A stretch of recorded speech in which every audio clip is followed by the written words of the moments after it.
اللهم إني أسألك العافية في الدنيا والآخرة.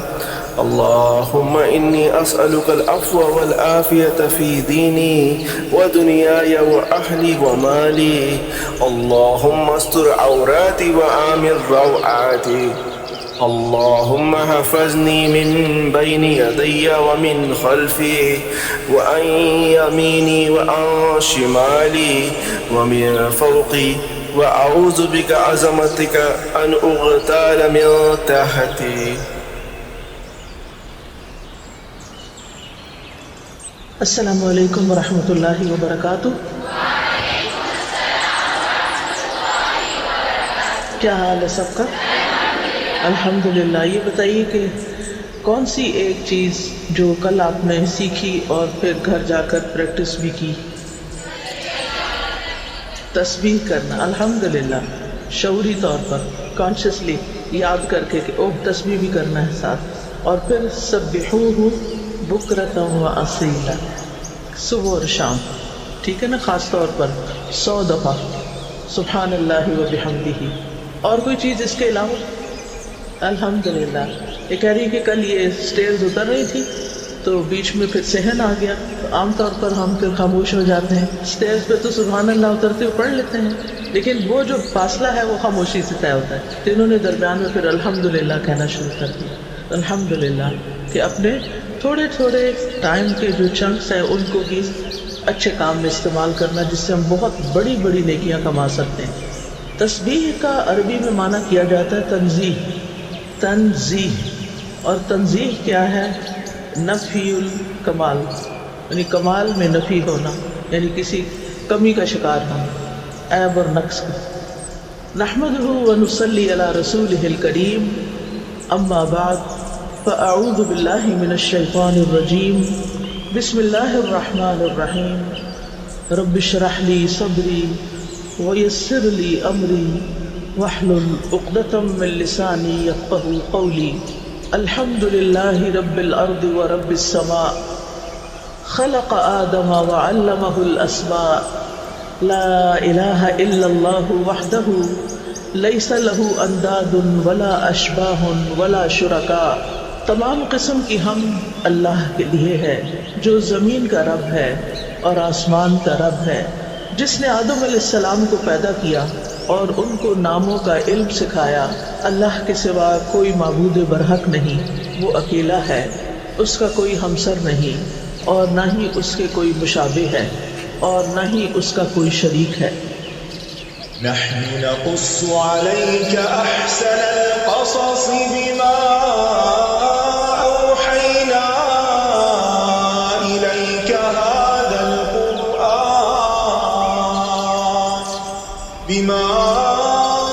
أوحينا إليك هذا القرآن وإن كنت من قبله لمن الغافلين.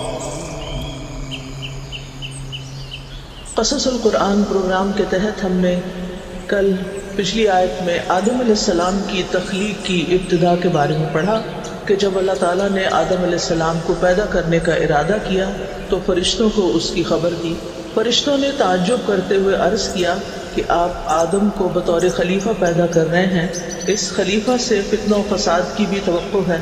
ہم آپ کی تسبیح و تقدیس کر رہے ہیں، پاکی بیان کر رہے ہیں، آپ کی عبادت کے لیے ہم ہی کافی ہیں. تو اللہ سبحانہ وتعالیٰ نے فرشتوں کے شبہ کا جواب دیتے ہوئے فرمایا کہ خلیفہ مقرر کرنے کی ضرورت اور مصلحت میں جانتا ہوں، تم نہیں جانتے، تم اسے نہیں سمجھ سکتے. انی اعلم ما لا تعلمون.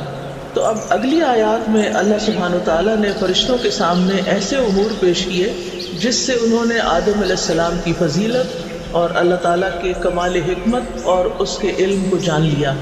تو آج ہم شروع کریں گے آیت نمبر 31 سے.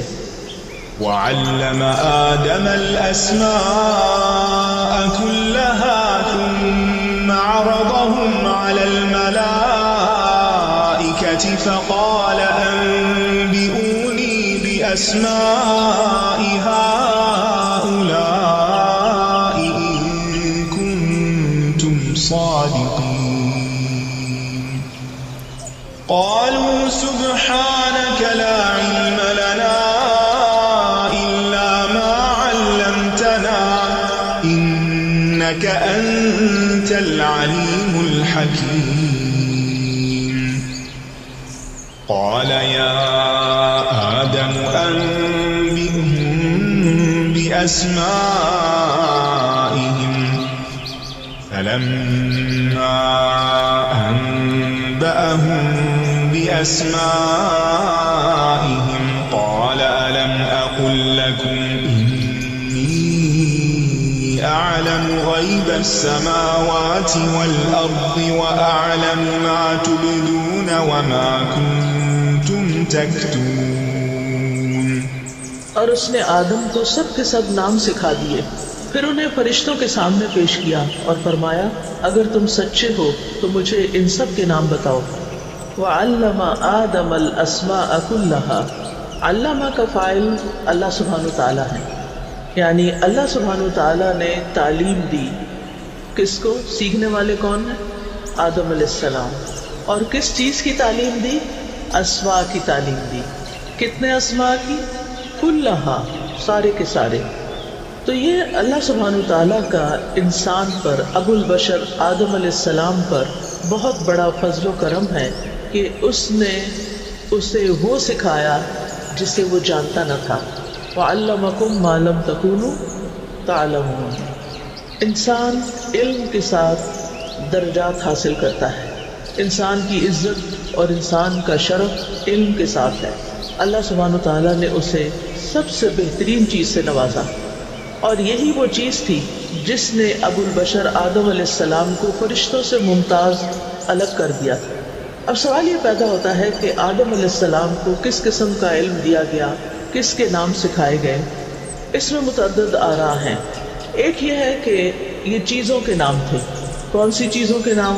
ان تمام چیزوں کے نام جو وہاں حاضر و موجود تھی، کیونکہ اللہ سبحانہ وتعالیٰ نے فرشتوں سے فرمایا انبئونی باسماء ہؤلاء، یعنی جو چیزیں وہاں نظر آ رہی تھیں ان چیزوں کے نام تھے، یا پھر ان چیزوں کے نام تھے جن کی اس وقت آدم علیہ السلام اور ان کے بیٹوں کو ضرورت تھی. ابن عباس کہتے ہیں کہ اس سے مراد یہی نام ہیں جو لوگوں میں متعارف ہیں، مثلا انسان، حیوان، زمین، آسمان، پہاڑ، تری، خشکی، گدھا وغیرہ. اور صحیح بات یہی ہے کہ آدم علیہ السلام کو ان تمام اشیاء کے نام، ان کی صفات اور افعال سکھائے گئے تھے. یہ ابن عباس کی رائے ہے جو ابن کثیر نے پیش کی ہے، تفسیر ابن کثیر میں ہے، اور اسی کو راجح رائے کہا جاتا ہے.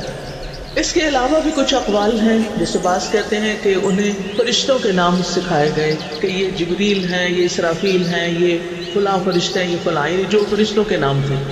ایک اور رائے یہ ہے کہ ان ناموں سے مراد آدم علیہ السلام کی ذریت کے نام، یعنی ان کے سب بچوں کے نام، اولاد آدم کے نام.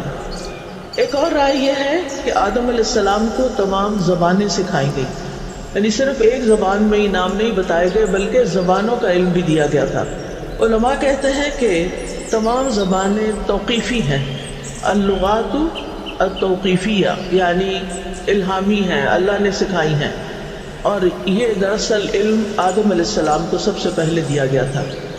لیکن اصل بات پھر یہی ہے کہ یہ سب آراء ہیں. اللہ سبحانہ وتعالیٰ نے خود ناموں کی تفصیل ہمیں نہیں بتائی کہ وہ کیا نام تھے، اس لیے ناموں کی بحث میں پڑھنے کی بجائے اصل بات کی طرف توجہ کرنی چاہیے اور اس کے بارے میں دیکھنا چاہیے کہ اللہ تعالیٰ دراصل سکھانا کیا چاہتے ہیں، ہمیں کیا بتانا چاہتے ہیں. کیونکہ ان چیزوں کے بارے میں جاننے یا نہ جاننے سے ہمارا کوئی نقصان نہیں، یعنی وہ کسی کے بھی نام ہوں، بس اتنا ہی کافی ہے کہ وہ نام تھے، اسم تھے، اسم کی جمع اسماء ہوتی ہے. تو اصل چیز ان واقعات میں نصیحت ہے، غور و فکر کرنا ہے، سبق لینے ہیں. اب یہ بھی سوال کیا گیا کہ یہ نام سکھائے کیسے گئے، یعنی آدم علیہ السلام کیا بیٹھے ہوئے تھے یا ان کے ہاتھ میں کوئی کتاب تھی، یا پھر ان کو کس طریقے سے سکھائے گئے؟ انہوں نے تلقی کے ذریعے یہ لیے یا اللہ تعالیٰ نے ان کے دل میں ڈال دیے، ان کو الہام کر دیے؟ تو یہاں تعلیم سے مراد علامہ ہے نا، تو تعلیم سے مراد تلقین بھی ہو سکتی ہے، یعنی اللہ تعالیٰ نے ان کے دل میں یا ذہن میں یہ بات ڈال دی تھی اور ان کو ناموں کے بارے میں شناخت کرا دی گئی اور ان کے ذہن اور حافظے میں محفوظ کر دیا گیا، اور جس وقت انہیں بتانے کی ضرورت پڑی تو انہوں نے اپنے ذہن اور حافظے سے وہ نام بتا دیے۔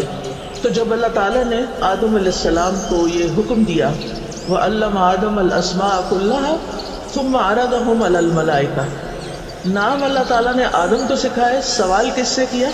فرشتوں سے، پھر انہیں فرشتوں کے سامنے پیش کیا انہی چیزوں کو یا انہی لوگوں کو۔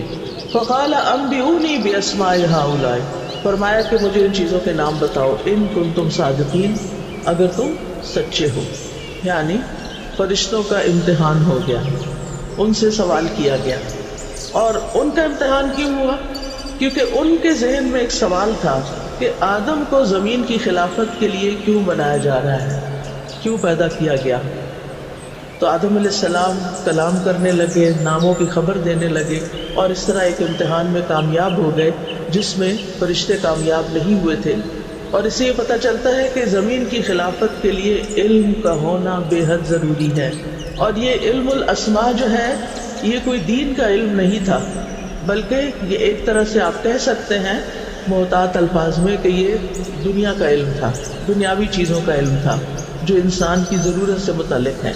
اور اللہ تعالیٰ نے اس کا خود آغاز کیا، خود سکھائے، اور یہ اللہ تعالیٰ کی بہت بڑی رحمت ہے۔ اگر آدم علیہ السلام کو یہ تعلیم نہ دی جاتی تو ہم اس کے وارث کیسے بنتے؟ اور اگر ہم ان چیزوں کے نام نہ جانتے ہوتے، اگر اللہ ہی نہ ڈالتا دل میں، تو ہم تو گائے بھینس کی طرح ہی ہوتے۔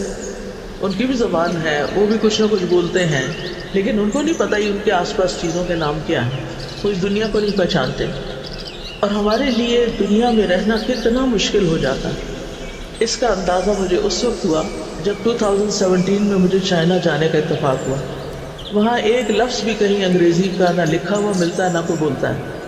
سڑکوں کے نام، سائن بورڈز، علاقوں کے نام، ہر چیز چائنیز زبان میں۔ تو انسان کو یوں محسوس ہوتا ہے جیسے آپ بالکل کورے جاہل انسان ہیں، کچھ بھی نہیں آتا، کسی چیز کا نام نہیں آتا، آپ کچھ بھی نہیں پڑھ سکتے، آپ ٹوٹلی ان پڑھ ہیں کیونکہ جانتے ہی کچھ نہیں۔ چائنا تو دور کی بات ہے، کچھ سال پہلے ہمیں مردان جانے کا اتفاق ہوا۔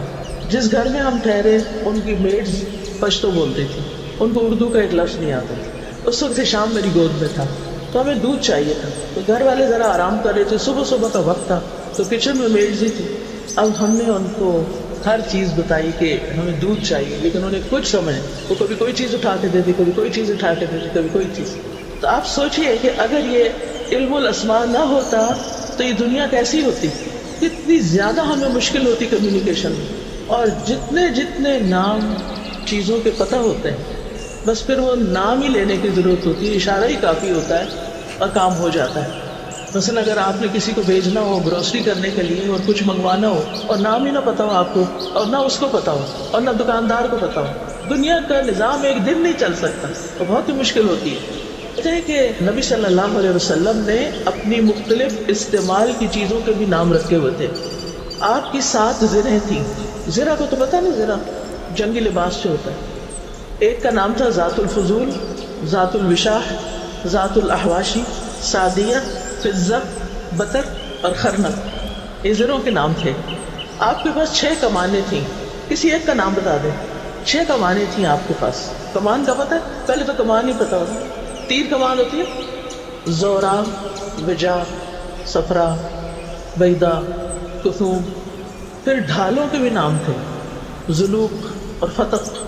آپ کے پاس 9 تلواریں تھیں، ان سب کے نام تھے، ماثور، عزب، عدم، وہ جو ایک آپریشن ہوا تھا، عین، ضاد اور با، وہ اسی نام پہ رکھا گیا۔ ذوالفقار، قلعی، بتار، حنف، دسوب، مخدم، قزیم۔ اسی طرح آپ کا حربہ، اس کا بھی نام تھا نبعہ۔ آپ کے پاس عقاب نام کا سیاہ پرچم تھا۔ آپ کے پاس کن نام کا ایک خیمہ تھا۔ ممشوق نام کا عصا بھی تھا۔ آپ کے امامہ کا نام سحاب تھا۔ ایک برتن کا نام غرہ تھا۔ گدھے کا نام افیر نام تھا آپ کے گدھے کا۔ ابو طلحہ کے گھوڑے کا نام مندوب تھا۔ ابو درداء کے اونٹ کا نام دمون تھا۔ جنت کے دروازوں کا بھی نام ہے، ایک دروازے کا نام یہ سب کو آتا ہے، الحمدللہ، ریان۔ اس سے کیا پتہ چلتا ہے؟ یعنی سب سے پہلے اللہ تعالیٰ نے نام سکھائے، اور رسول اللہ صلی اللہ علیہ وسلم کی سنت سے کیا پتہ چلتا ہے کہ آپ نے اپنے استعمال کی جو سب سے اہم ترین چیزیں تھیں ان کے نام رکھے ہوئے تھے. مثلاً آپ کے گھر میں یہ تلواریں دیوار پہ لٹکی ہوئی ہوتی تھی، ایک اسلحہ موجود تھا، اور اب اگر آپ نے کسی ایک مخصوص تلوار کو اتروانا ہے، کسی کو کہنا اپنے غلام کو کہ یہ اتار دو، اچھا ہم ہو تو کیا کہیں گے؟ وہ ہے نا، وہ جو نمبر 1 2 3 4 پہ جو ہے نا، وہ مجھے اتار کے دو. یہ کس طرح کی زندگی ہم جیتے ہیں نا. اسی لیے ہمارے وقت میں برکت نہیں ہوتی کیونکہ ہم لمبی چوڑی باتیں کرتے ہیں. ہمارا کمیونیکیشن کا انداز، بات کرنے کا، کنوے کرنے کا، دوسرے کے سمجھنے کا، اس میں اتنا بڑا گیپ ہے جس کی وجہ سے ریلیشن شپ بھی خراب رہتے ہیں اور فرسٹریشن بھی بہت ہوتی ہے اور کاموں میں تیزی بھی نہیں آتی. اب آپ سوچ سکتے ہیں کہ آپ اپنی کس چیز کا نام رکھ سکتے ہیں. کم از کم ہم الہدا میں کچھ دروازوں کے نام رکھ لیں. افسوس کے ساتھ یہ کہنا پڑتا ہے کہ ہم نے جو کورسز کے نام رکھے ہیں وہ بھی بولتے ہوئے ہمیں تکلیف ہوتی ہے. اچھا بھلا نام ہے تعلیم القرآن، جس کو بھی آپ بتائیں گے وہ خوش ہوگا کہ میں قرآن سیکھ رہی ہوں. TQ کس کو پتا. اب اس سفر میں مجھے اتنی تکلیف ہوئی، میں مختلف جگہوں پر جب گئی تو میں کسی سے ملتی تو پوچھتی آپ کیا کر رہی ہیں، تو کہتی میں پتہ نہیں TDPC کر رہی ہوں. پتہ نہیں یہ کیا ہے. تو میں پوچھتی ہے کیا چیز ہے، تو کہتی ہے تعلیم دین پر صبح کا شام کا اور پتہ نہیں کون کون سا نمبر. اتنا لمبا اس کو بنایا ہوا ہے. آپ سمپلی کہہ سکتے ہیں مثلاً میں الہدا اسلام آباد سے تعلیم القرآن کا کورس کر رہی ہوں، اور اندر تو یہ سارا کچھ بتانے کی ضرورت نہیں. اندر تو آپ یہ کہہ سکتے ہیں میں تعلیم القرآن 1 کی اسٹوڈنٹ ہوں، 2 کی اسٹوڈنٹ ہوں. اچھا اسی طرح پرسوں ایک بچی ہمارے گھر آئی اسکول کی، تو میں نے کہا بیٹا آپ کو کون سا سبجیکٹ اسکول میں اچھا لگتا ہے؟ پتہ نہیں اس میں کیوں آ رہا ہے. لا حول ولا قوة. میں نے کہا کہ یہ کیا چیز ہے، مجھے نہیں پتا تھا. میں نے کہا یہ کیا چیز ہے، تو پتہ نہیں قرآنک اسٹڈیز کا شاید قرآن ریسیٹیشن اینڈ میمورائزیشن. ایک تو اول نام ہی لمبے نہیں رکھنے چاہیے، ان کو چھوٹا کیا جا سکتا، لیکن ضرورتاً ہم نے رکھا ہوا ہے نا تو اس کا نام ہم قرآنک اسٹڈیز کر سکتے ہیں، جیسے اسلامک اسٹڈیز ہوتا ہے. ٹھیک ہے، قرآنک اسٹڈیز اس میں کیا ہے، میمورائزیشن بھی ہے، ریسیٹیشن بھی ہے، میننگ بھی ہے، تفسیر بھی ہے، تجوید بھی ہے، سارا کچھ آ جائے گا. اوپر مین ٹائٹل بھی اگر بچوں کو سکھا دیا جائے کہ یہ قرآنک اسٹڈیز کا پیریڈ ہے تو کافی ہے. یہ بچے ساری زندگی قرآن کا لفظ نہیں بولیں گے کیونکہ انہوں نے قرآن لفظ کم ہی سنا اور کم ہی بولا. ان چیزوں کے اثرات ہوتے ہیں، اور ایکرونیمز جو ہوتے ہیں نا، اگر کسی چیز کو ختم کرنا ہے نا تو اس کا نام بدل کے ایکرونیم ڈال دیں. آہستہ آہستہ وہ لوگوں میں ان نون ہو جائے گی، ڈیزالو ہو جائے گی. میں پنجاب یونیورسٹی سے پڑھی ہوں، تو ہوا یہ کہ جب میں لاہور گئی تو میرا ایک لیکچر تھا وہاں پنجاب یونیورسٹی، تو مجھے کہے کہ آپ کا PU میں لیکچر ہے. PU کیا چیز ہے؟ کیونکہ جب تک ہم پڑھتے تھے تو ہم تو ہمیشہ کوئی پوچھتا تو ہم کہتے تھے پنجاب یونیورسٹی. اب ہر جگہ یہی حال ہے. تو ٹھیک ہے لمبے ناموں میں مشکل ہوتی ہے لیکن ان کا بھی کوئی حل نکالا جا سکتا ہے. نام چیزوں کی پہچان ہوتے ہیں، ہمارا نام ہماری پہچان ہے. اصل میں کئی لوگوں نے بھی اپنے نام پسند نہیں ہوتے نا، دادا رکھ دیتے ہیں، کوئی پردادا نام رکھ دیتے ہیں، کرم دین اور پتہ نہیں کون کون سے نام. اب ان کو اچھے نہیں لگتے تو وہ KD نام رکھ دیتے ہیں. پھر اپنا پراپر نیم ہونا چاہیے اور اس نام سے ہمیں پکارنا چاہیے. بعض ماں باپ بچوں کے نام اتنے بگاڑ دیتے ہیں کہ ان بچوں کو اپنا اصل نام یاد نہیں رہتا. تو یہ ہمارے دین کا حصہ ہے، صحیح نام رکھنا اور صحیح نام پکارنا اور کمیونیکیشن کو آسان بنانا. اور اس کی تعلیم خود اللہ تعالیٰ نے دی ہے. تو جس کی تعلیم اللہ سبحانہ و تعالیٰ دے اس علم کو کیسا علم سمجھنا چاہیے؟ معمولی.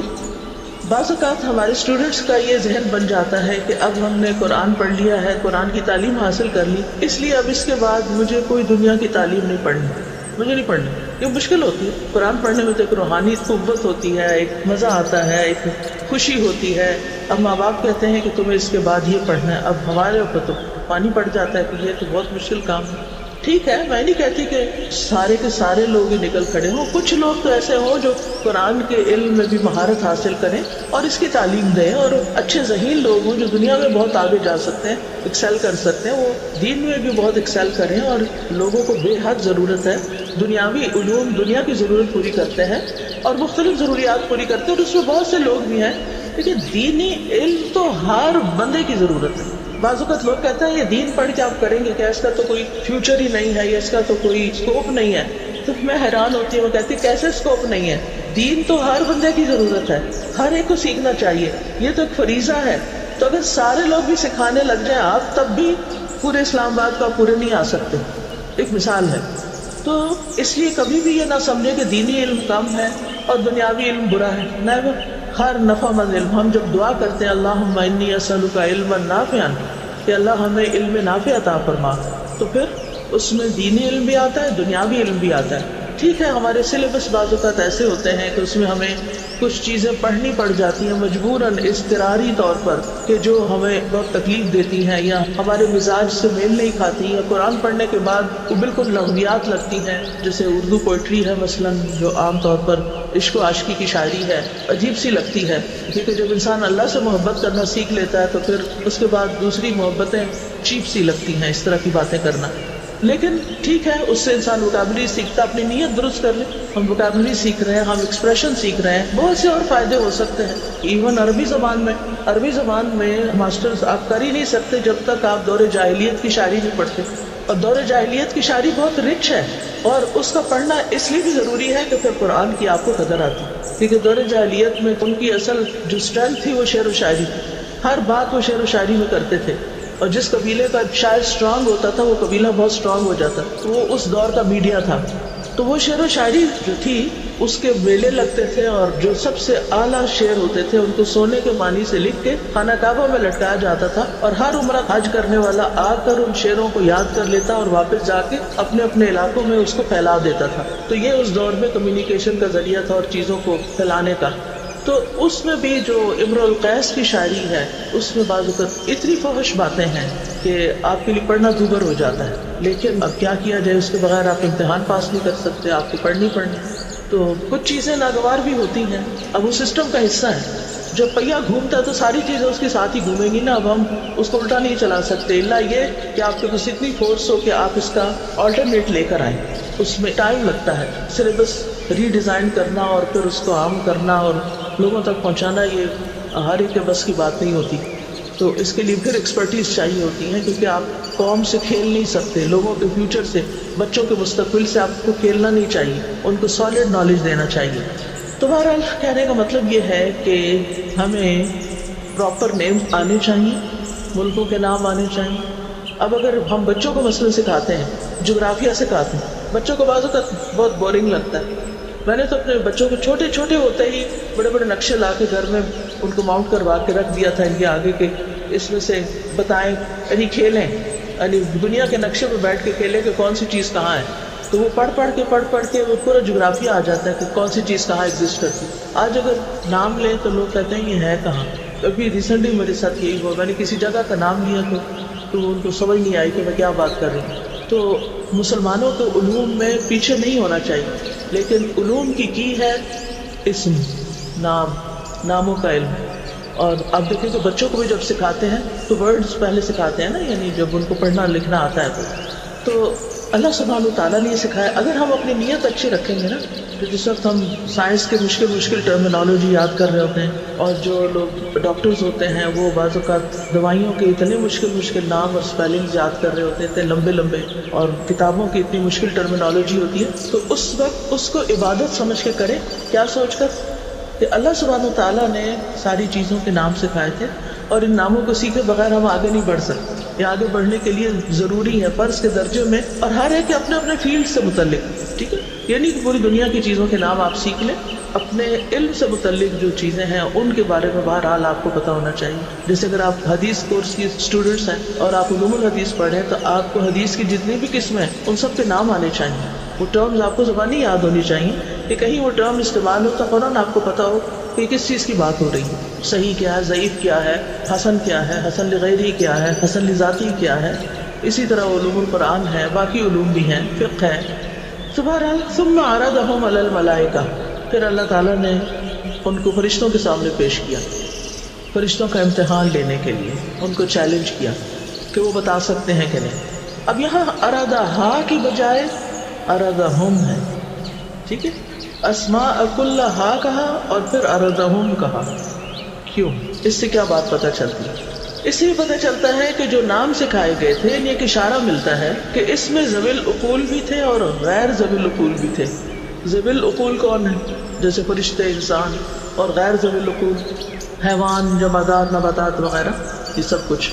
تو آدم علیہ السلام کو جو نام سکھائے گئے تھے اور اللہ تعالیٰ نے فرشتوں کے سامنے جو مخلوقات اور چیزیں پیش کی تھی ان میں سے کچھ ذوی العقول تھی اور کچھ غیر ذوی العقول تھی. تو سیرہ تبلیغ کو سامنے رکھتے ہوئے ذوی العقول غالب ہیں غیر ذوی العقول پر، تو اس لیے اردہم کہا. اب ایک اور چیز ہے کیسے پیش کیا، اس کے بارے میں ہمیں کچھ نہیں بتایا گیا کہ پیش کرنے کا طریقہ کیا تھا. یہ ایک غیبی بات ہے، بس ہم ایمان لاتے ہیں کہ پیش کیا گیا. اب اگر وہ گدھے گھوڑوں کے نام تھے یا اور ان چیزوں کے نام تھے تو کیا وہ ساری چیزیں سامنے لا کے دکھائی گئی، کیا طریقہ تھا، یا ان کے امیجز دکھائے گئے، کس طرح پیش کیا گیا، اللہ عالم. ٹھیک ہے. فقال انبئونی باسماء هؤلاء ان کنتم صادقین. تو اللہ تعالیٰ نے فرمایا کہ اگر تم اپنے قول اور اپنے گمان میں سچے ہو کہ یہ خلیفۃ الارض جو ہے وہ زمین میں فساد ہی کرے گا تو ان اشیاء کے نام بتاؤ. یعنی فرشتوں کے امتحان لینے کا مقصد یہ تھا کہ وہ آدم علیہ السلام کی ذریت کے متعلق یہ گمان رکھتے تھے کہ یہ زمین کی خلافت پا کر زمین میں بہت فساد کریں گے، خون ریزیاں کریں گے. تو ان کے اس گمان کی تردید کرنے کے لیے ان کو ذریت آدم کا مشاہدہ کروایا گیا. یعنی اگر اس میں انسان بھی تھے تو بعض علماء کہتے ہیں کہ جیسے حضرت آدم کی اولاد میں سے داؤد علیہ السلام بھی تھے، سلیمان علیہ السلام بھی تھے، محمد صلی اللہ علیہ وسلم بھی تھے. یعنی صرف خون ریزیاں کرنے والے لوگ نہیں، یہ جلیل القدر پیغمبر بھی ہیں. اور پھر یہ بھی بات واضح کر دی گئی کہ زمین کی خلافت کے لیے صرف تسبیح اور تقدیس کافی نہیں. ٹھیک ہے، اس کے لیے علم الاسماء بھی ضروری ہے جو آدم علیہ السلام کو عطا کیا گیا، فرشتوں کو نہیں. اس لیے وہ نہیں بتا سکے. فرشتوں کو تسبیح اور تقدیس آتی تھی لیکن سب چیزوں کے نام نہیں پتہ تھے کیونکہ وہ اس کام کے لیے پیدا نہیں کیے گئے تھے. فرشتوں کے بارے میں اگر آپ پڑھیں تو آپ کو پتہ چلے گا کہ ان کے مخصوص کام ہیں اور ان میں سے ہر ایک اپنے کام پر فوکس ہے، وہ دوسروں کے کام میں مداخلت نہیں کرتے. کچھ فرشتے ایسے ہیں جو کرامن کاتبین ہیں، وہ کیا کرتے ہیں، آ کے ہمارے اعمال لکھتے رہتے ہیں، وہ ہماری جان نہیں نکالتے. جان نکالنے کے لیے کوئی اور فرشتے آئیں گے. پھر اسی طرح ان کے لیڈر ملک الموت ہے. ٹھیک ہے، یعنی یہ مثال ہے. اور بھی آپ فرشتوں کی تفصیلات پڑھیں تو اسرافیل علیہ السلام جو صاحب السور ہیں وہ صرف اور صرف کس پہ توجہ کیے ہوئے ہیں، سور پہ. جب سے وہ پیدا ہوئے ہیں ان کو سور دے دیا گیا ہے کہ جس دن اللہ کا حکم آئے گا تو آپ نے سور میں پھونک مار دینی ہے اور دنیا کو ختم کر دینا ہے. وہ عرش کی طرف نگاہیں ٹکائے ہوئے ہیں، سور کو سامنے رکھے ہوئے ہیں اور صرف اشارے کے منتظر ہیں کہ کب اللہ تعالیٰ کا حکم ہوتا ہے. وہ اتنے فوکس ہیں، انہیں سے کوئی غرض نہیں لوگ کیا کر رہے ہیں. لیکن کچھ فرشتے ایسے ہیں جو عرش اٹھائے ہوئے ہیں، تسبیح بھی کر رہے ہیں اور اس کے ساتھ ساتھ زمین والوں کے لیے استغفار بھی کرتے ہیں، انسانوں سے محبت بھی کرتے ہیں. کچھ فرشتے ایسے ہیں کہ جو علم کی مجالس میں حاضر ہوتے رہتے ہیں. ٹھیک ہے، یعنی فرشتوں کے متعدد کام ہیں اور ہر ایک اپنے کام میں مشغول ہے اور اس کا علم اس کے کام تک محدود ہے. ان کی اسپیشلائزیشن اسی فیلڈ میں ہے، باقی چیزوں کو وہ نہیں جانتے.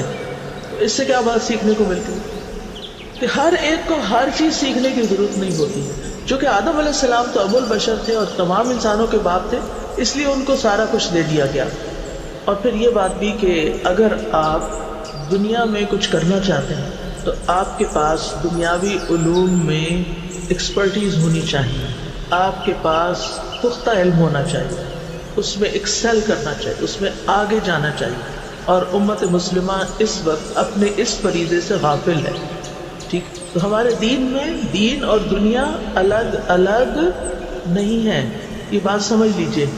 دین کا کام دنیاوی فائدے کے لیے کریں گے تو کیا ہوگا، قبول نہیں ہوگا، کوئی فائدہ نہیں ہوگا اس کا آپ کو. اور دنیاوی کام دین کے فائدے کے لیے کریں گے تو کیا ہوگا، عبادت بن جائے گا. ہے نا مزے کی چیز. آپ دنیا کی کوئی ڈگری لے رہے ہیں لیکن دین کے فائدے کے لیے، اور ساتھ اپنی نماز روزہ اپنے فرائض پورے کر رہے ہیں، تسبیح بھی کرتے رہتے ہیں، سب کچھ کرتے رہتے ہیں، لیکن آپ کا کوئی خاص فیلڈ اللہ نے آپ کو اس کے لیے پیدا کیا.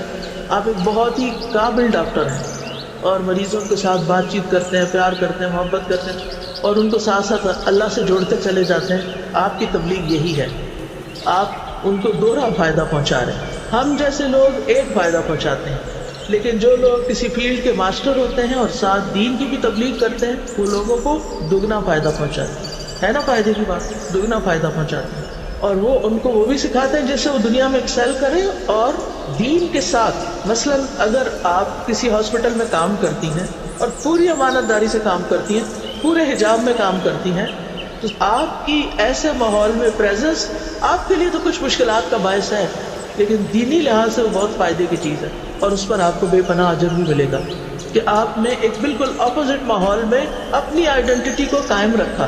آپ اللہ کے بندے بن کر رہے، دنیا کے بندے نہیں بنے، لوگوں کو خوش کرنے نہیں لگ گئے، صرف اللہ کو خوش کرنے کے لیے سب کچھ کیا۔ اب یہاں پر ایک لفظ آیا ہے انبأ، انبئونی، انبأ، ایک ہوتا ہے نبأ، ایک ہوتا ہے انبأ۔ قرآن مجید میں دونوں الگ الگ معنی میں استعمال ہوئے ہیں۔ انبأ پورے قرآن میں 4 جگہوں پر آئے اور اس میں مختصر زمانہ ذکر کیا گیا، یعنی اس میں مدت اور دورانیہ کم ہوتا ہے، مدت لمبی نہیں ہوتی، لیکن نبأ کے استعمال میں کچھ طویل وقت آتا ہے۔ نبأ قرآن مجید میں 46 جگہوں پر آئے، انبئونی، انباء 4 جگہوں پر آئے، تو مطلب اس میں زیادہ ٹائم نہیں لگ رہا تھا، بس یہ کہ جلدی سے مجھے بتا دو جو تم سے پوچھا گیا ہے۔ تو اس آیت سے کیا پتہ چلتا ہے کہ اللہ سبحانہ تعالیٰ نے آدم علیہ السلام اور ان کی اولاد کو ایک خاص نعمت کے ساتھ عزت بخشی ہے، اور وہ نعمت کیا ہے؟ علم کی نعمت، علم کی دولت۔ اور ویسے بھی فرمایا وَلَقَدْ كَرَّمْنَا بَنِي آدَمَ وَحَمَلْنَاهُمْ فِي الْبَرِّ وَالْبَحْرِ وَرَزَقْنَاهُمْ مِنَ الطَّيِّبَاتِ وَفَضَّلْنَاهُمْ عَلَىٰ كَثِيرٍ مِّمَّنْ خَلَقْنَا تَفْضِيلًا۔ اور البتہ تحقیق ہم نے بنو آدم کو عزت بخشی اور انہیں خشکی اور سمندر میں سوار کیا۔ سواریاں ہوں گی تو سوار ہوں گے نا، تو کس علم کی طرف اشارہ جا رہا ہے؟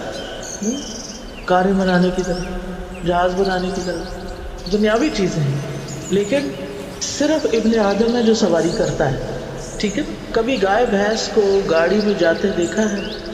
نہیں۔ ان بیچاروں کو کس پہ لاتے ہیں جب ٹرانسپورٹ کرنا ہوتا ہے؟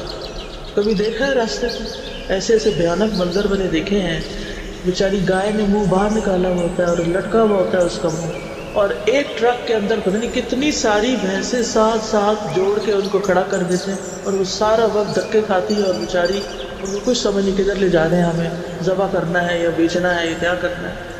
تو آپ اگر بیٹھتے ہیں بس میں یا کار میں یا گاڑی میں تو کس طرح بیٹھتے ہیں؟ سیٹ پہ بیٹھتے ہیں، عزت کے ساتھ بیٹھتے ہیں۔ تو بہرحال یہ بنی آدم کی کرامت ہے باقی مخلوق پر کہ باقی مخلوق بیچاری سانپ وغیرہ زمین سے گھسٹ گھسٹ کے جا رہے ہوتے ہیں، اور انسان گھوڑوں پہ بیٹھ کے، اونٹوں پہ بیٹھ کے یا کاروں میں بیٹھ کے جا رہے ہوتے ہیں، اور انہوں نے علم کی بنا پر یہ چیزیں ایجاد کی اور ان سے فائدہ اٹھایا۔ پھر رزقناہم من الطیبات، انہیں طیبات کھانے کو دی، اور ہم سبزی چھیل کے جو چھلکے ہوتے ہیں وہ بکری کو جا کے ڈال دیتے ہیں، ہم کیا کھاتے ہیں وہ کیا کھاتے ہیں۔ وَفَضَّلْنَاهُمْ، اللہ نے ہمیں فضیلت دی ہے، عَلَىٰ كَثِيرٍ مِّمَّنْ خَلَقْنَا تَفْضِيلًا، حتیٰ کہ فرشتوں پر بھی فضیلت دی، اور فرشتوں پر فضیلت کب؟ علم کی بنا پر۔ تو اولاد آدم کے اس شرف میں تمام اولاد شامل ہے، بنی آدم پوری کی پوری، ہاں مسلمان ہو یا نان مسلم، امیر ہو یا غریب ہو، کالا ہو گورا ہو، ترقی یافتہ ہو ترقی پذیر ہو، مذکر ہو مؤنث ہو، بس یہ 2 ہی ہوتے ہیں۔ تو اس لیے اللہ نے ان سب کو عزت بخشی، ٹھیک ہے؟ تو تمام اولاد آدم عزت کے قابل ہے، یہ بات یاد رکھیے۔ اللہ تعالیٰ فرماتے ہیں یا ایھا الناس اتقوا ربکم، اے لوگوں اپنے رب سے ڈرو، الذی خلقکم من نفس واحدہ، جس نے تمہیں ایک جان سے پیدا کیا، وخلق منہا زوجہا، اور اسی سے اس کا جوڑا بنایا، وبث منہما رجالا کثیرا ونساء، اور اس نے ان دونوں کے ذریعے جو اولاد پیدا ہوئی زمین میں بہت سے مرد اور عورتیں پھیلا دیے، ٹھیک ہے؟ کیا پھیلائے؟ مرد اور عورتیں۔ تو ہم یا مرد ہیں یا عورتیں ہیں۔ جو تیسرا جینڈر ہوتا ہے جو درمیان کا، اس کے اندر بھی یا عورتوں والی خصوصیات زیادہ ہوتی ہیں یا مردوں والی ہوتی ہیں، ٹھیک ہے؟ ہمیں بلی اور کوا نہیں بنایا، کیونکہ آج کے دور میں کچھ لوگ اپنے آپ کو بلی سمجھتے ہیں، اور اس سے بڑا کوئی جھوٹ نہیں۔ اللہ نے آپ کو انسان پیدا کیا، آپ بلی بنے ہوئے۔ میں نے شاید پہلے بھی آپ کو بتایا ہو، کینیڈا میں ایک بچہ ہے، اس کا نام ہے کرو محمد، وہ اپنے آپ کو کوا سمجھتا ہے، مسلمان بچے، پتہ نہیں دماغ میں کیا خلل آ گیا کہ میں کرو ہوں، کوا ہوں۔ تو اللہ سبحانہ تعالیٰ نے کووں کے اوپر کس کو فضیلت دی ہے؟ انسانوں، لیکن ہمیں پتہ ہی نہیں کہ اللہ نے ہمیں عزت بخشی، اس لیے ہم اسفل سافلین، اپنے سے نیچے والوں کی پیروی کر رہے ہیں۔ اللہ تعالیٰ فرماتے ہیں یا ایھا الناس انا خلقناکم من ذکر و انثی وجعلناکم شعوبا وقبائل لتعارفوا ان اکرمکم عند اللہ اتقاکم. پھر انسانوں میں سے سب سے زیادہ عزت والے تقوی والے.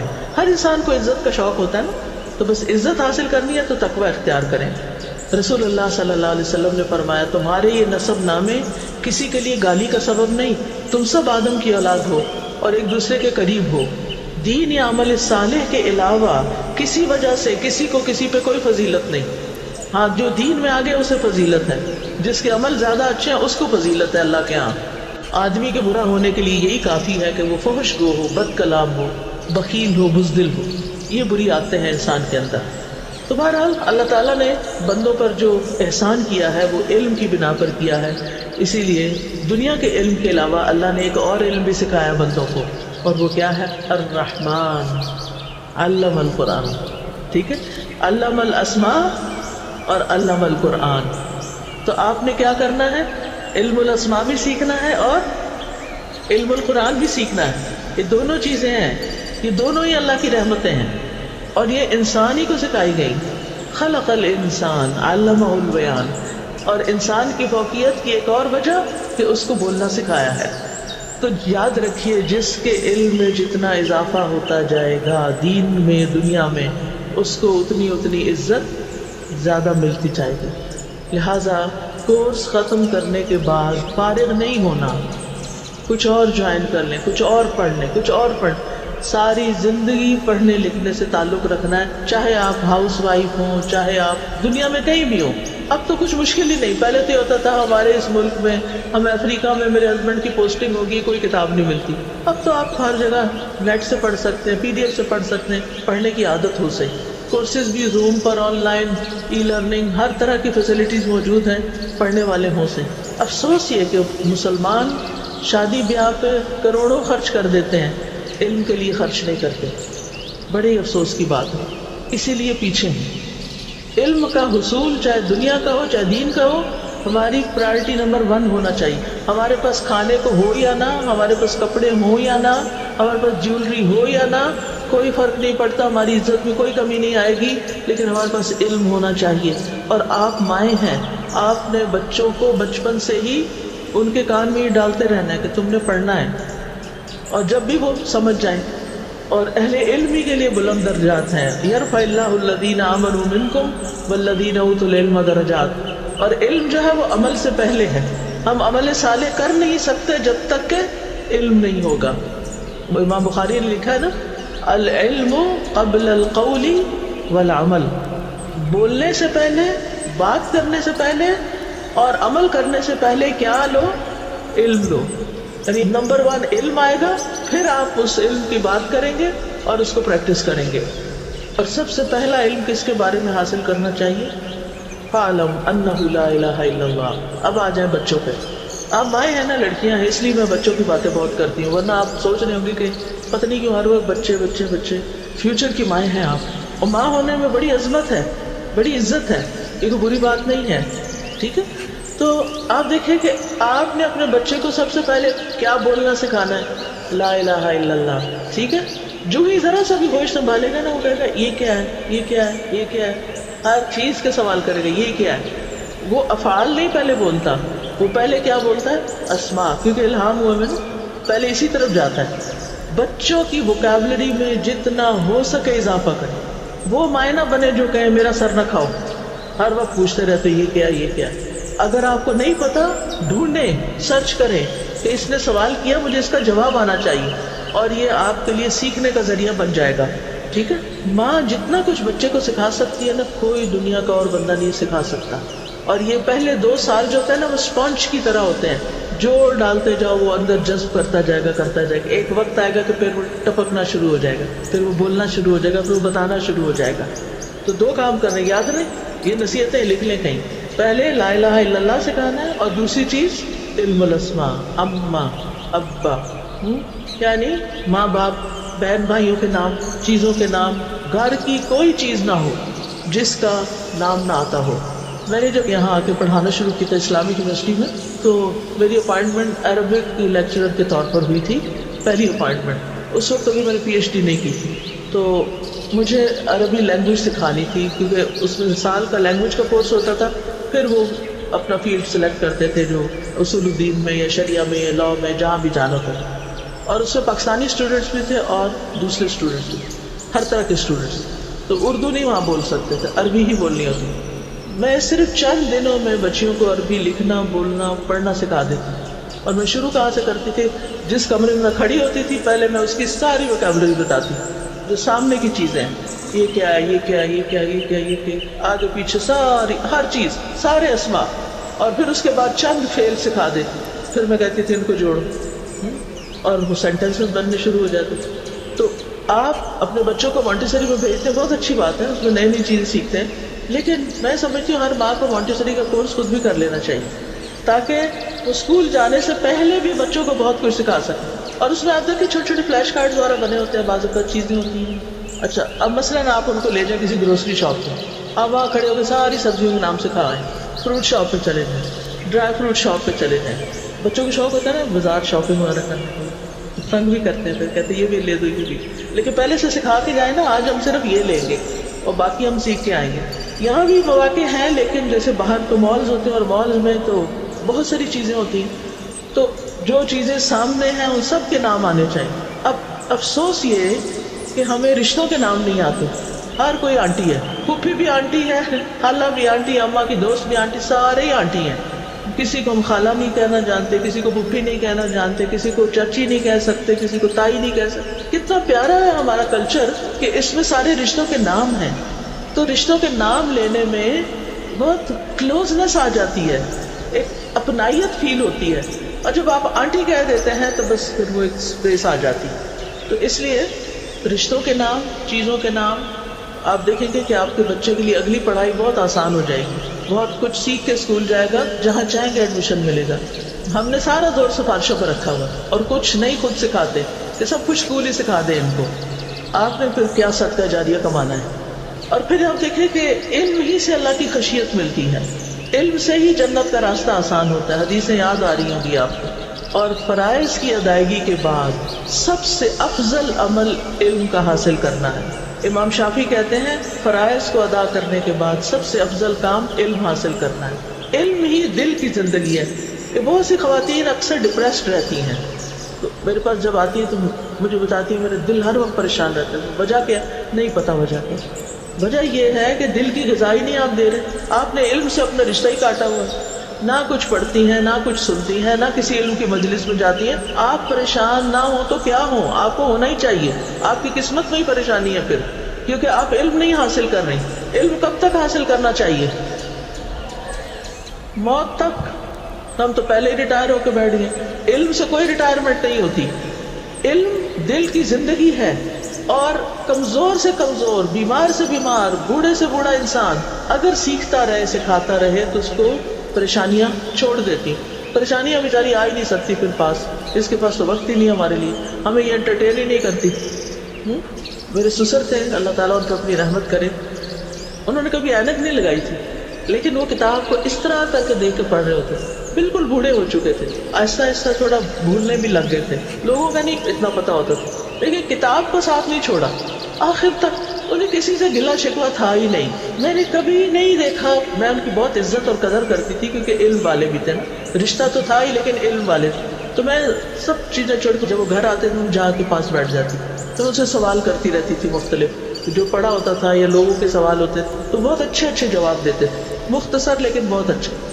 تو میں گواہی دیتی ہوں کہ آج تک میں نے ان کی زبان سے نہ کسی کی غیبت سنی، نہ کسی کا شکوہ سنا، نہ کسی سے ناراضگی، نہ کسی سے کچھ نہیں. اپنے کام سے کام اپنا پڑھا کے آتے اور آ کے پھر گھر میں کتاب.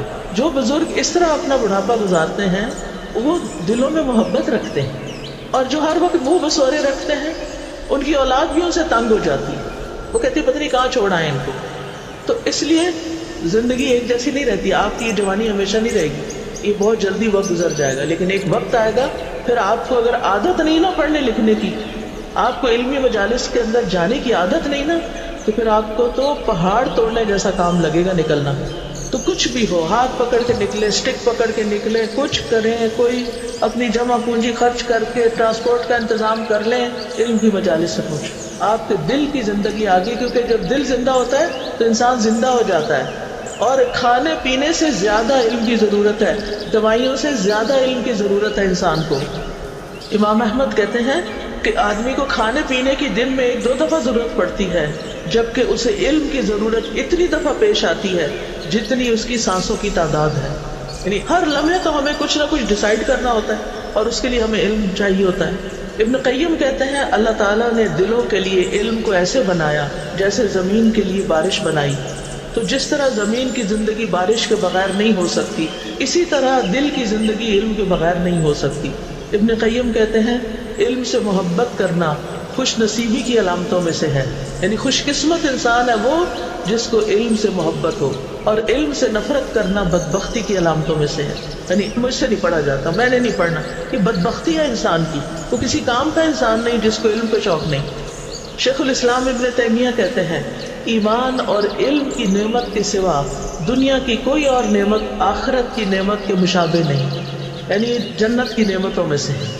ابن قیم کہتے ہیں اگر علم حاصل کرنے میں اللہ رب العالمین کے قرب اور عالم ملائکہ سے مل جانے کے علاوہ کوئی اور بات نہ بھی ہوتی تو اتنا ہی شرف اور فضیلت کافی ہے کہ دنیا اور آخرت کی عزت اسی کے ساتھ معلق ہے، لٹکی ہوئی ہے، اسی کے ساتھ مشروط ہے. علم کے راستے میں فوت ہونا کیسا ہے؟ حسن خاتمہ کی علامت ہے. حافظ ابن عبد البر کہتے ہیں جو شخص علم حاصل کرتے ہوئے فوت ہو گیا تو یہ اچھے خاتمے کی علامات میں سے ہے، کیونکہ یہ ایک عظیم اطاعت کے کام پر فوت ہوا ہے. آپ میں سے کچھ لوگوں نے میری والدہ کو دیکھا ہوگا، ماشاءاللہ 78 ایئرز کی تھی اور ایک کے بعد ایک کورس جوائن کر لیتی تھی، اور آخری دن بھی یعنی بیمار ہونے سے ایک دن پہلے بھی وہ کلاس میں تھی. علم کا شوق ان کو لگ گیا اپنے بڑھاپے. اب اس زمانے میں ایسا تو نہیں ہوتا کہ انسان بہت فٹ ہوتا ہے اور بہت پرفیکٹ ہوتا ہے، اور بہت ساری مشکلات ہوتی ہیں، بیماریاں اور کمزوریاں، لیکن انہوں نے کسی چیز کو آڑے نہیں آنے دیا. آخر تک کلاسز اٹینڈ کرتی تھی اور نوٹس بھی بناتی تھی اور سیکھتی بھی تھی اور پھر پوچھتی بھی تھی. مجھے کبھی کہتی فرحت دیکھو میں نے تو ابھی یہ بات پڑھی ہے اور میں نے تو یہ کیا ہی نہیں ہے، تو اب کیا کروں؟ تو مجھے اتنی خوشی ہوتی تھی کہ جو پڑھ رہی ہیں پھر وہ ساتھ کرنا بھی چاہتی، کیونکہ علم کو عمل کی نیت سے ہی پڑھنا چاہیے اور فائدہ پہنچانے کی نیت سے. کیونکہ علم نافع جو ہے وہ زندگی میں تو فائدہ دیتا ہے، مرنے کے بعد بھی دیتا ہے. کیونکہ جب انسان فوت ہو جاتا ہے تو جو چیزیں صدقہ جاریہ بنتی ہیں ان میں سے ایک علم نافع ہے، یا نیک اولاد جو انسان کے لیے دعا کرتی ہے، یا وہ مال جو انسان خیر کے راستے میں لگاتا ہے. یہاں یہ بات یاد رکھیں کہ شیطان لوگوں کو علم حاصل کرنے سے روکتا ہے، اس کو مشکل بنا دیتا ہے. علامہ ابن الجوزی کہتے ہیں جان لو کہ ابلیس کا لوگوں پر سب سے پہلا دھوکہ یہ ہے کہ وہ ان کو علم سے روکتا ہے، کیونکہ علم نور ہے. پھر جب وہ ان کے علم کے چراغوں کو بجھا دیتا ہے تو ان کو اندھیروں میں جیسے چاہے ٹھوکریں لگواتا ہے. یعنی جب انسان علم کے راستے پہ چلتا ہے مشکلات تھوڑی آتی ہیں، لیکن پھر کیا ہوتا ہے انسان اگر ثابت قدم رہے تو روشنی میں آ جاتا ہے. ابن حبیرہ کہتے ہیں شیطان کی چالوں میں سے یہ ہے کہ وہ اللہ کے بندوں کو قرآن کے غور و فکر سے، تدبر سے نفرت دلاتا ہے، کیونکہ وہ جانتا ہے کہ غور و فکر کی صورت میں ہدایت حاصل ہو جائے گی، اور ہدایت مل گئی تو بس پھر میرے ہاتھ سے نکل گیا. ہی علم سے محرومی کی 6 وجوہات ہوتی. نمبر 1 علم سے متعلق سوال چھوڑ دینا، سوال نہ کرنا. دوسری وجہ خاموش نہ رہنا، کان نہ لگانا، توجہ سے نہ سننا. تیسری وجہ فہم کی خرابی، کوئی بات سمجھ کے نہ دینا، سمجھ نہ آنا. چوتھی وجہ حفظ نہ کرنا، یعنی نہ لکھنا اور نہ بعد میں جا کے اس کو ریوائز کرنا. 5ویں وجہ اس کی نشر و اشاعت نہ کرنا، اس کی تعلیم نہ دینا اور اس پر عمل نہ کرنا. تو جو علم کا ذخیرہ کرتا ہے اور اسے پھیلاتا نہیں، اللہ اس کو علم کے بھول جانے میں مبتلا کر دیتا ہے، اور یہ پورا بدلہ ہے. مثلا آپ کی شادی ہوئی، آپ کو سسرال سے گولڈ ملا، آپ کو امی کی طرف سے ملا، آپ نے سارا لے جا کے لاکر میں رکھ دیا.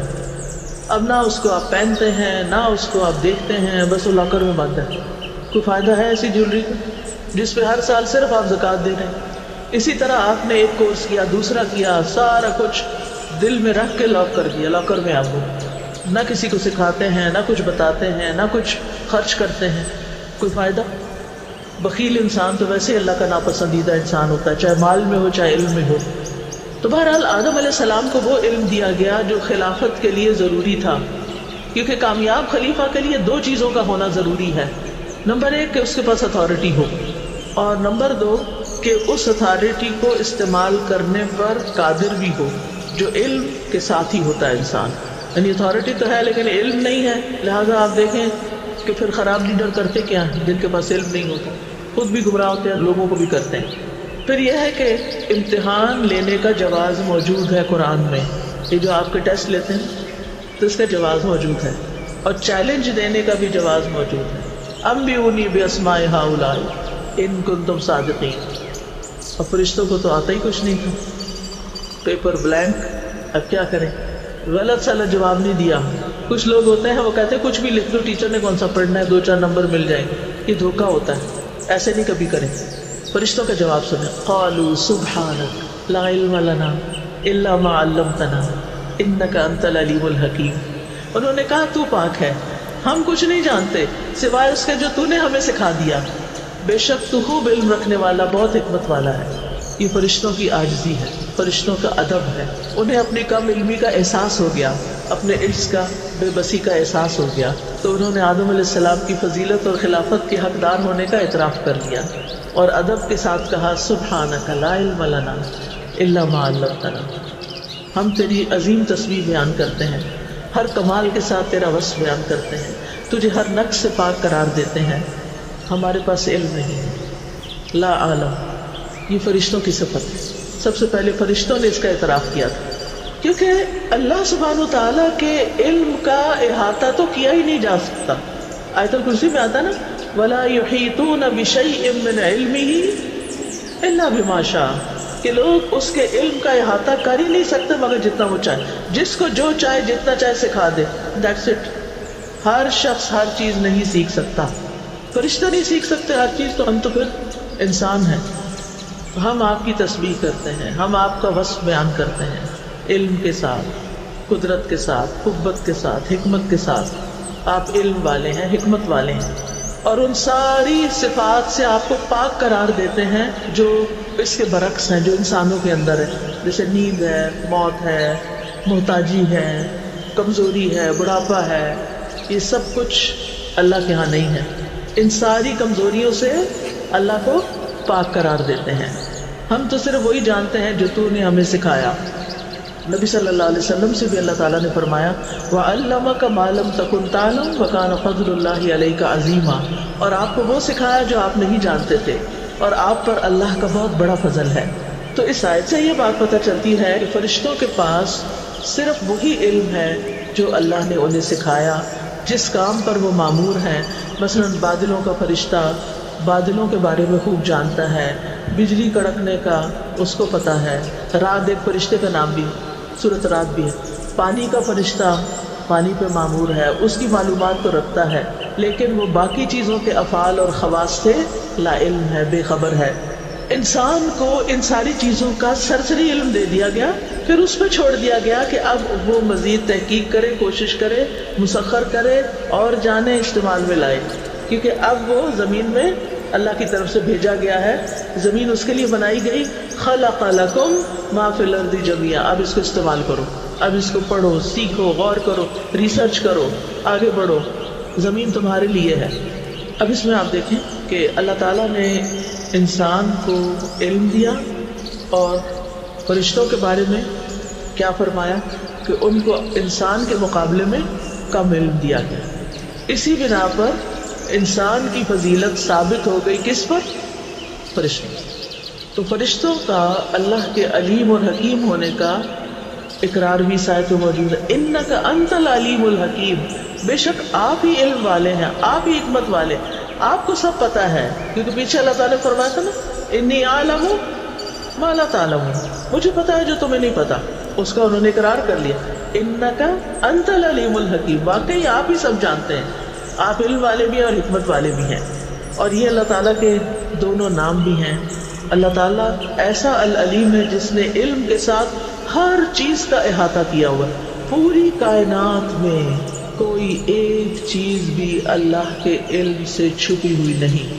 وہ ہر چیز کو جانتا ہے، اس کے اندر باہر کو ہر چیز سے واقف. اللہ کا سارا علم لکھا ہوا بھی ہے لوح محفوظ میں. یعنی اللہ تعالیٰ کے پاس تو ہے علم، لیکن وہ سارا علم جو ہے لکھا ہوا بھی ہے. قد احاط اللہ بكل شيء علما، اللہ نے علم کے ساتھ ہر چیز کا احاطہ کر رکھا ہے. نہ زمین میں، نہ آسمان میں، نہ کائنات میں کہیں کوئی ذرے برابر بھی چیز نہیں جو اللہ سے چھپی ہوئی ہو. عالم الغیب والشہادہ ہے، یعلم السر وما اخفی. سر، راز، چھپی ہوئی چیزوں کو بھی جانتا ہے، اور اس سے بھی زیادہ جو چھپی اس کو بھی جانتا ہے. رازوں سے بھی آگے جانتا ہے، دلوں کے حال جانتا ہے. الحکیم، حکمت والا. حکمت کیا چیز ہوتی ہے؟ ہر چیز کو اس کے مقام پہ رکھنا. آدم کو اس کے مقام پہ رکھا، فرشتوں کو اس کے مقام پہ رکھا. تو کوئی مخلوق اس کی حکمت سے باہر نہیں. اور اسی لیے اللہ تعالیٰ کے تمام اقوال، تمام افعال، تقدیر، شریعت، سب میں حکمت ہے. کس کس چیز میں؟ قول، فعل، تقدیر، شریعت، ہر چیز کے اندر حکمت ہے. اس لیے کسی کو بھی یہ حق حاصل نہیں کہ وہ اللہ تعالیٰ پر اعتراض کرے اور اللہ تعالیٰ سے کہے کہ یہ کیوں آپ نے کر دیا اور ایسا کیوں کیا، یا یہ سوچے کہ یہ تو نہیں ہونا چاہیے. اب کوئی یہ سوچے اللہ تعالیٰ نے فرشتوں کو کیوں نہیں علم دیا، تو اس کا کیا جواب ہے؟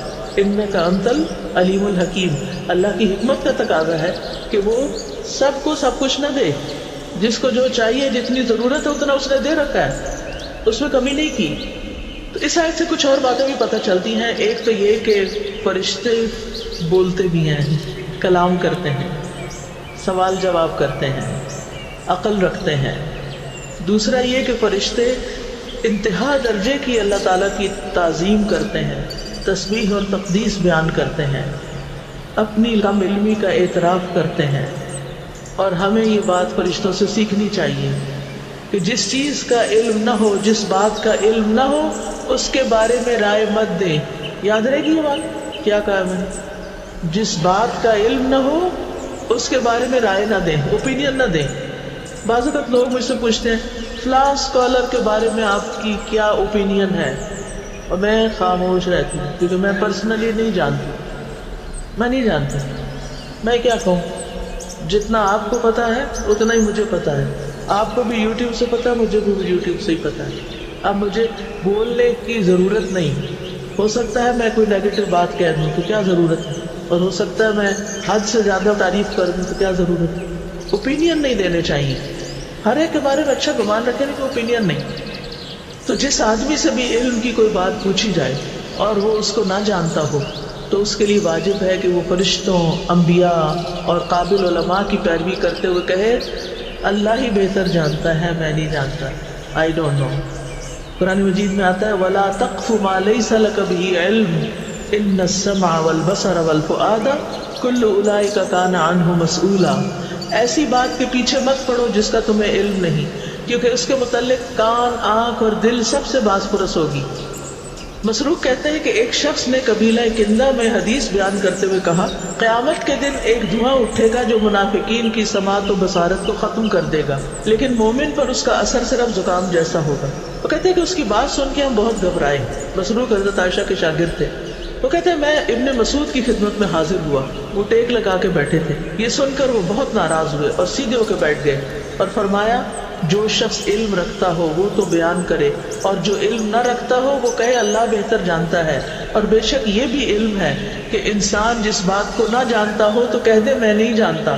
یہ کہنا بھی ایک علم ہے. ٹھیک ہے، تو آج کے لیے اتنا ہی کافی ہے. اب آپ نے اس پر غور و فکر کرنا ہے، اور جو کچھ آپ کر رہے ہیں نا اس وقت بڑی خوش قسمت ہیں آپ لوگ کہ دن رات پڑھنے سے تعلق. اور اگر آپ پڑھنے میں سستی کریں تو سستی دور کر لیں، اس کام کو عبادت سمجھ کے کریں، اور اس میں آپ کا شرف ہے، آپ کی عزت ہے، اس کو نہیں چھوڑیں. ٹھیک ہے استاذہ، جب آپ نے جو علم حاصل کرنے کی بات کی نا کہ اس کی کوئی ایج نہیں ہوتی، تو میرے ذہن میں دو باتیں آئیں. کچھ لوگوں کو بہت سارا شوق ہوتا ہے کہ کچھ پڑھتے رہیں نا، اور آبویسلی جب آپ کچھ پڑھ رہے ہوتے ہیں تو وہ فری میں نہیں ہوتا. تو اکثر جب لوگوں کو شوق ہوتا ہے اور وہ جب بتاتے ہیں کہ میں نے یہ چیز کرنی ہے تو اس کی ظاہر ہے کچھ اماؤنٹ لگے گی، تو لوگ ایک دم سے اس کو ڈی موٹیویٹ کر دیتے ہیں کہ اتنے پیسے تو میں سرٹیفکیشن پہ خرچ کروں گی، مطلب اتنے لاکھ کی کیا ضرورت ہے. تو میرے خیال میں اگر ہم اتنا کچھ خرچ ویسے ہی کر رہے ہوتے ہیں لائف میں، تو وائی ناٹ کہ ہم ایک فائدہ مند چیز سیکھ لیں جس سے ہم اپنی امت کو فائدہ پہنچا سکیں. دوسرا، میں کیونکہ یہاں پہ اتنی ساری گرلز ہیں تو آئی ریممبر کہ جب میری شادی ہونی تھی تو میری ماما نے، اللہ تعالیٰ ان کو جنت میں جگہ دے، جب میرا رشتہ آیا تو انہوں نے سب سے پہلے پوچھا اس کو پڑھنے کا بہت شوق ہے تو شادی کے بعد یہ پڑھتی رہے گی. تو انہوں نے کہا کہ ٹھیک ہے یہ پڑھتی رہے گی. تب میری ماما نے رشتہ دیا تھا اور ایسا ہی ہوا کہ انہوں نے یہ چیز کو قدر کی اور میں ابھی تک کچھ نہ کچھ مطلب مجھے کیونکہ شوق ہے آئی کی ناٹ اسٹے مطلب ایمٹی مائنڈیڈ کیونکہ وہ بیماری بن جاتی ہے پھر اگر آپ بہت خالی بیماری بنتی ہے. جہالت خود بیماری ہے اور جاہل کو بیمار کر دیتی ہے. اور علم ایسی چیز نہیں جو ایک دفعہ آپ نے ڈگری لے لی تو وہ اندر رہ گیا, وہ بھول جاتا ہے, وہ نکل چکا ہوتا ہے, اسے پھر لانا ہوتا ہے. کلینکل ڈپریشن کے بارے میں بھی ہے کہ if you have clinical depression then آپ اپنے بچپن میں جھانکیں کہ آپ کو کس سبجیکٹ کا شوق تھا اور اس کو پڑھنا شروع کر دیں تو اٹ ہیلپس بیسیکلی. السلام علیکم سر جی. کل میں جو بھی ہمارے پاکستان کے پریزیڈنٹ ہیں ان کی ایک وہ دیکھ رہی تھی ویڈیو جس میں انہوں نے بتایا کہ وہ اینولی 40 to 50 بکس پڑھتے ہیں ہر ہفتے ایک کتاب, اور اس میں سے یعنی موسٹ امپورٹنٹ 10 جو تھی ان کا وہ بتا رہے تھے کہ میں ریکمینڈ کر رہا ہوں کہ پڑھیں. تو میں اس کو بھی دیکھتے ہوئے میں بھی یہی سوچی تھی, میں نے کہا کہ مطلب اگر ہم صرف یہ بہانہ بنائیں کہ ہم مصروف ہیں یا ہمارے اتنے کام ہیں اور ہمیں پڑھنے کا ٹائم نہیں ملتا, تو ان لوگوں سے زیادہ مصروف کون ہوتا ہے؟ تو کوئی مطلب ہم بہانہ نہیں کر سکتے. کاش یہ بات ہمیں سمجھ آ جائے نا. ہمارے پاس وقت ہے, ہمارا وقت لغویات میں جاتا ہے, فضول باتوں میں, گپ شپ میں, بس دل کو ادھر ادھر خوش کرتے رہتے ہیں, حالانکہ اس سے بہتر چیزیں ہیں خوش ہونے کی. وآخر دعوانا ان الحمد للہ رب العالمین. سبحانک اللہم وبحمدک اشہد ان لا الہ الا انت استغفرک واتوب الیک. السلام علیکم ورحمۃ اللہ وبرکاتہ.